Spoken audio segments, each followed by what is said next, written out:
जय जगन्नाथ। आप लोग को प्रणाम मेरे तरफ से। अब मेरे चैनल सब्सक्राइब करिए। आप रेगुलर ये चैनल को आप देखते रहिए। देखिए आपके घर में सुख शांति, धन दौलत, घर में कलहस, घर में कोई परेशानी नहीं रहेगा। ये आपसे मैं विनती करके कह रहा हूँ। कर्म से सब कुछ होता है, बिना कर्म से कुछ भी नहीं होता है। देखिए ये उद्धव, ये प्रहलाद और जितने ऋषि मुनि हैं सब कर्म से ही आज प्राप्ति हुए हैं। इसीलिए भगवान कहते हैं कर्म प्रधान करे विश्व राखा। अपना कपाल को भी आप कर्म से ही लेट पाओगे। यदि आपके समय खराब चलता है, कोई अच्छा चलता है, कहीं दिक्कत होता है, कहीं परेशान होता है, धैर्य ही सबसे बड़ा संपत्ति है। मन को खुशी रखो। मन कैसे प्रफुल्लित रहता है, कुछ चीज़ हो गया उसमें ध्यान मत रखिए, उसको ध्यान हटा दीजिए। पर कल के लिए देखो, आज का जो हो गया तो होना ही होना है, उसको तो कोई काट नहीं पाएंगे। तो हमको बदलने के लिए अपना नया मन को प्रफुल्लित करिए। अब कल का बात आप ध्यान में रखेंगे तो वो दिमाग आपको कल की बात में रह जाएगा, आप सुधरेगी नहीं। तो आपका मैं विनती कह रहा हूँ, मन यदि खुशी रहेगा तो शरीर में कोई सा रोग, कोई सा परेशानी, कोई सा कष्ट आपको महसूस नहीं होगा।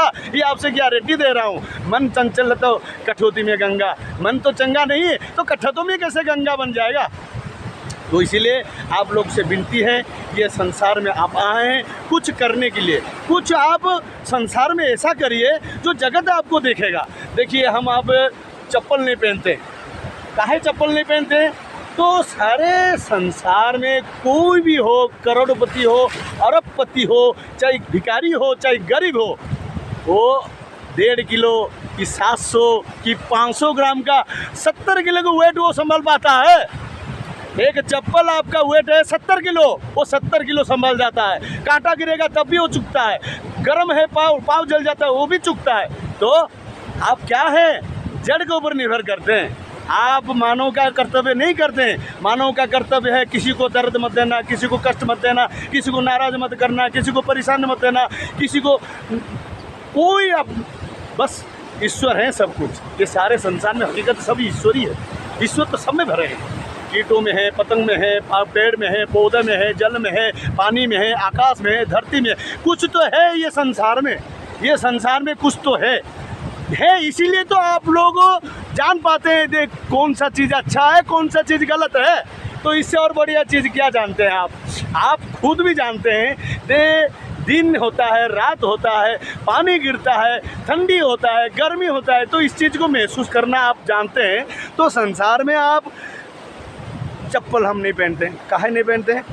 जितने करोड़ों आदमी हो उसके पैर में 4000 की, 5000 की, 500 की, 200 की, 100 की चप्पल जरूर रहेगा। काहे के लिए?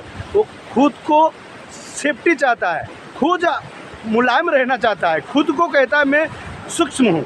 नहीं यार, क्या है चप्पल? आप एक बात मैंने बताया था ना, 80 किलो की वेट, 500 ग्राम की चप्पल उसको संभाल पा रहा है। इसीलिए कहता हूँ जड़ और चेतन अमर किसी को माना जाते हैं तो जड़ को मानते हैं, तो चेतन किसको मानता है? जो सूक्ष्म है, जो पराई के ऊपर वजन डाल देता है। पाएंगे आप लोग चेतना है, चेतना के रूप में भगवान जी जो बैठे हैं तो इसको कहते हैं।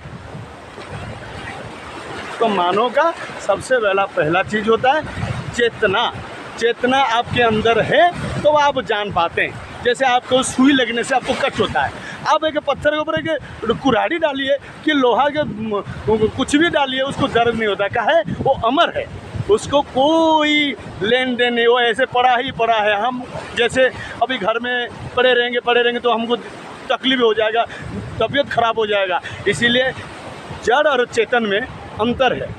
तो इसलिए मानव सबसे बड़ा सृष्टि का पहला बीज है जो सारे संसार को चीज़ को अपना सब चीज़ पर जान पाता है, सब चीज़ को जान पाता है। इसीलिए कर्म प्रधान। कर्म कैसा होता है? अच्छे कर्म करो। अच्छे कर्म का मतलब पिता माता का सेवा करिए, गुरुजनों को सेवा करिए, आपसे जैसे छोटे हैं उनसे मीठा व्यवहार करिए, उनको हंसी खुशी से व्यवहार करिए। आप कोई जीव हो, कोई जंतु हो, कोई पशु हो, कोई कीट पतंग कहीं भी हो, उनकी हृदय में कष्ट मत दीजिए। वही होता है मानव का कर्तव्य। सत्य बोलना तो सबसे महंगी चीज़ होता है। अपना रोजी रोटी के लिए झूठ बोलेंगे वो अलग बात है, और आप सत्य को जल्दी साथ करिए। सत्य करने से और पिता माता का सेवा करने से शास्त्र जो वेद शास्त्र होता है, चाहे 5 मिनट हो, चाहे 2 मिनट हो, चाहे 10 मिनट हो, चाहे 1 घंटा हो, अपना मन में जितना संतुष्टि है उतना प्रभु को नाम करिए। चाहे राम कहो, चाहे कृष्ण कहो, चाहे श्याम कहो, चाहे घनश्याम कहो, चाहे किसी के नाम लीजिए, नाम भर सार है और सब कुछ असार है।